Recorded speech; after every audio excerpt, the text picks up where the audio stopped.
पत्नी पराया कांच, विभा और विपिन नन्ही को लेकर क्या सोच रहे थे। कल देर से आऊंगा, विभा। 3 साल पहले चंडीगढ़ से अवस्थी जी आए थे, वे वापस जा रहे हैं ब्रांच मैनेजर बनकर। उनका विदाई समारोह है, विपिन ने सोने से पहले बताया। ये तो बड़ी खुशी की बात है, बहुत खुश होंगे अवस्थी जी।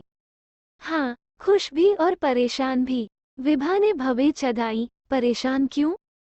क्योंकि उनकी बिटिया नन्ही का यह एमबीए का अंतिम वर्ष है। कैंपस सिलेक्शन में उसका चयन भी यही विजन इन्फोटेक में हो चुका है। ऐसे में न तो नन्ही की पढ़ाई छुड़ा सकते हैं और न ही उसे यहाँ अकेले छोड़कर जा सकते हैं। बीच सत्र के कारण न तो हॉस्टल में जगह मिल रही है और न ही पेइंग गेस्ट रखने वालों के यहाँ। ये तो वाकई परेशानी की बात है। पत्नी को भी तो यहाँ छोड़कर नहीं जा सकते क्योंकि अवस्थी जी का परहेजी खाना तो वही बना सकती हैं। दांतों की तकलीफ की वजह से कुछ ज्यादा खा ही नहीं सकते। यहाँ किसी से ज्यादा मिलना जुलना भी तो नहीं बढ़ाया उन लोगों ने, सिवा कभी-कभार हमारे यहाँ आने के। विपिन ने बात काटी। हम क्यों न उनकी मदद कर दें विभा, नन्ही को अपने पास रखकर। चंद महीनों की तो बात है, नौकरी मिलने पर तो वो कंपनी के ट्रेनीज हॉस्टल में रहने चली जाएगी।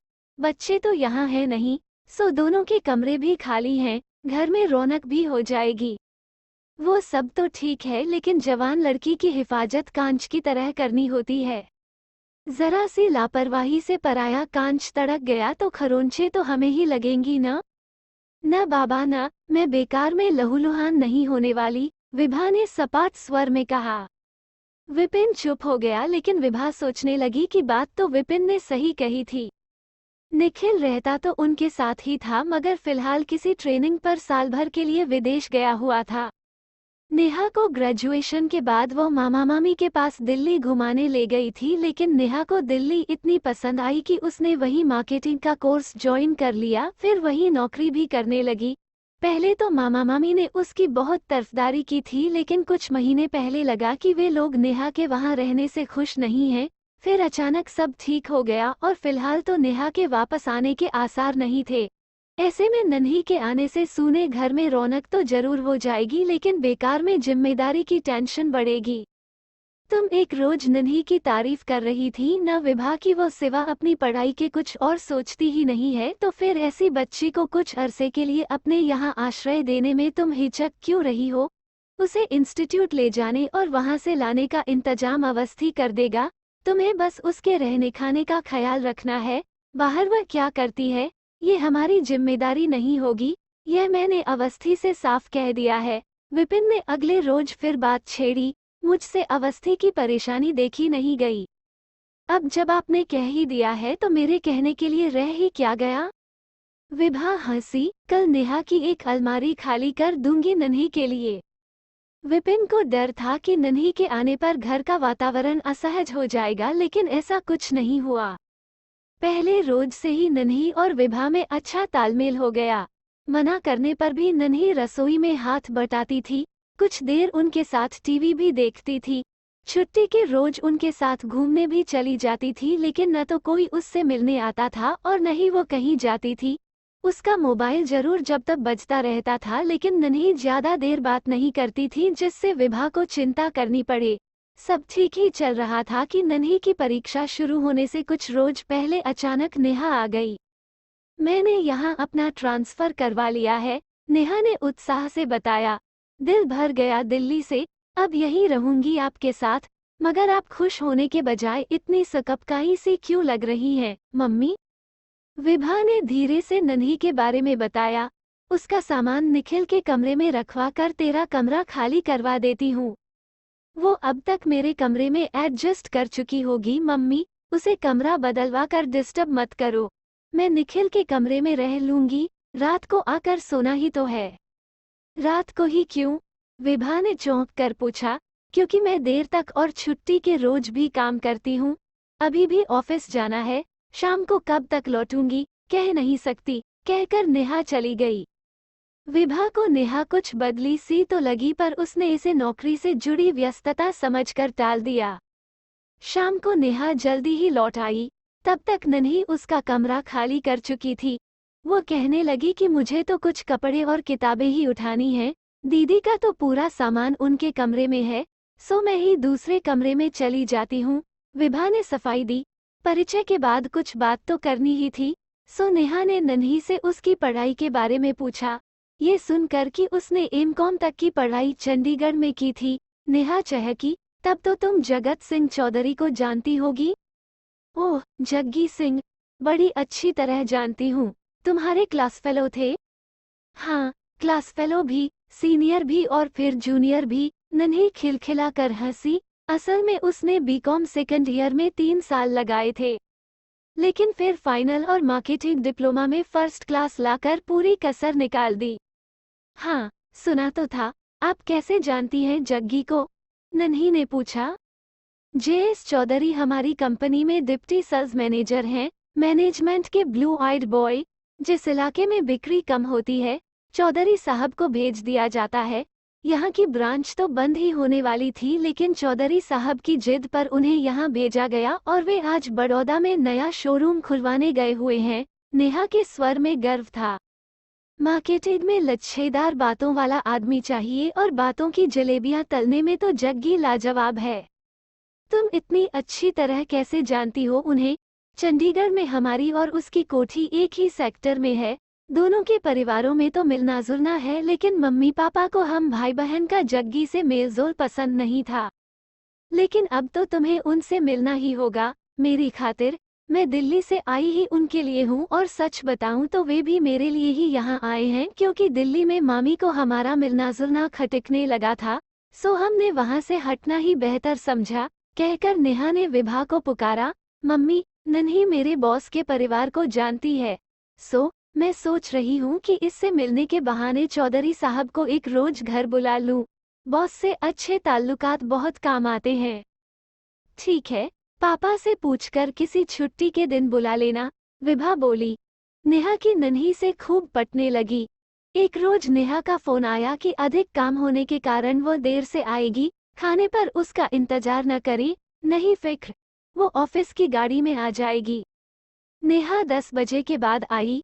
चौधरी साहब ने कहा कि उन्हें नन्ही से मिलने तो आना ही है, सो वे अपनी गाड़ी में मुझे छोड़ने आ गए।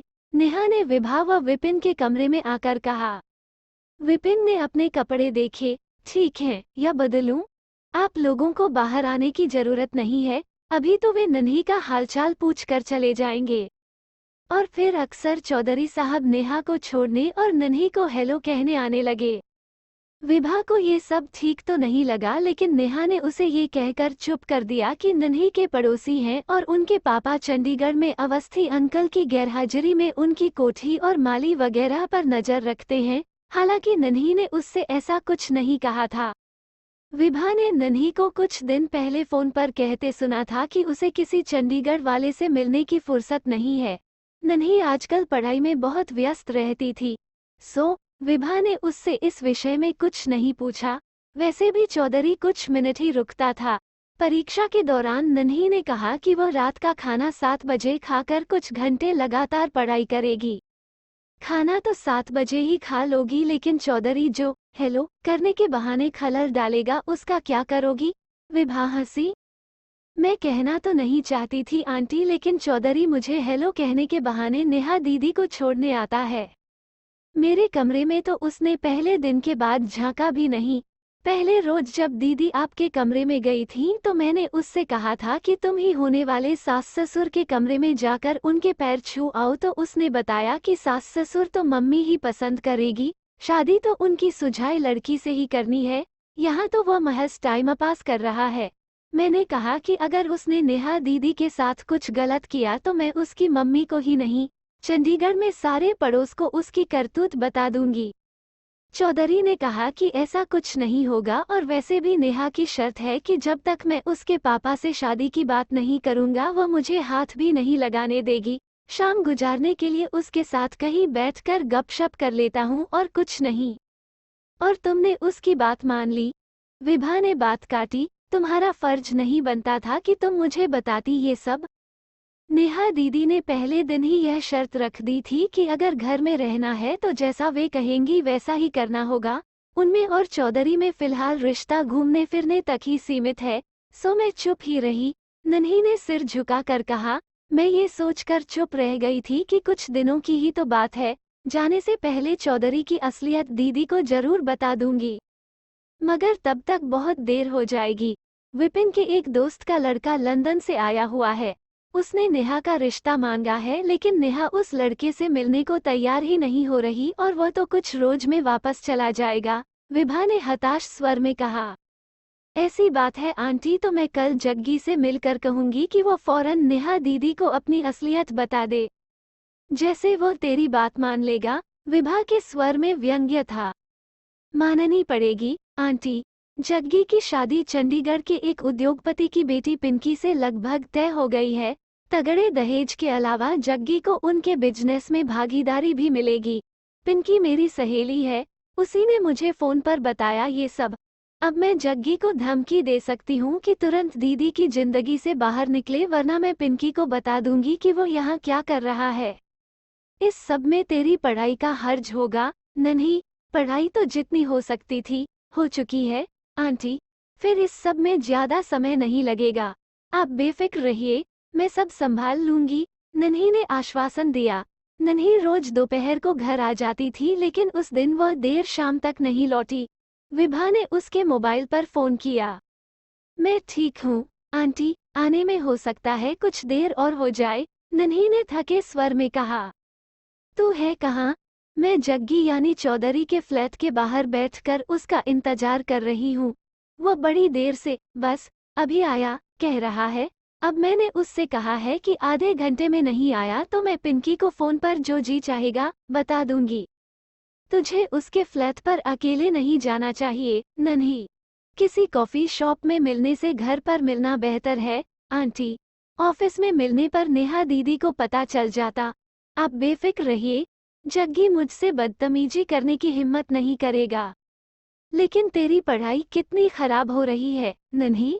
दीदी की जिंदगी खराब होने देने से थोड़ी पढ़ाई खराब करना बेहतर है। आंटी, रखती हूँ, जग्गी आ रहा है शायद।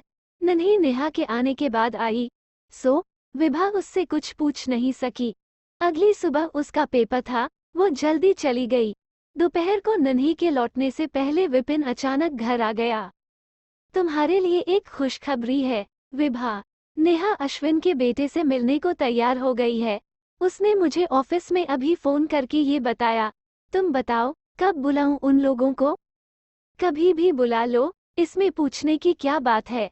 बहुत सहज और खुश लग रही हो विभा। विपिन ने हैरानी से उसकी ओर देखा। क्या इसलिए कि पराया कांच सही सलामत लौटाने का समय आ गया है? नन्ही को पराया कांच मत कहो विपिन, विभा ने वेवल स्वर में कहा। वह तो हीरा है, अनमोल हीरा, जिसने हमारे अपने कांच को तड़कने से बचाया है। और नन्ही अब पराई नहीं, हमारी अपनी है। निखिल मुझे अपने लिए लड़की पसंद करने को कह ही चुका है, मैंने नन्ही को पसंद कर लिया है। विपिन उसे क्या बताता कि वो और निखिल तो कब से नन्ही को पसंद कर चुके हैं। निखिल के कहने पर ही उसने नन्ही को घर में रहने को बुलाया था। और कहानियाँ सुनने के लिए सब्सक्राइब और शेयर करें।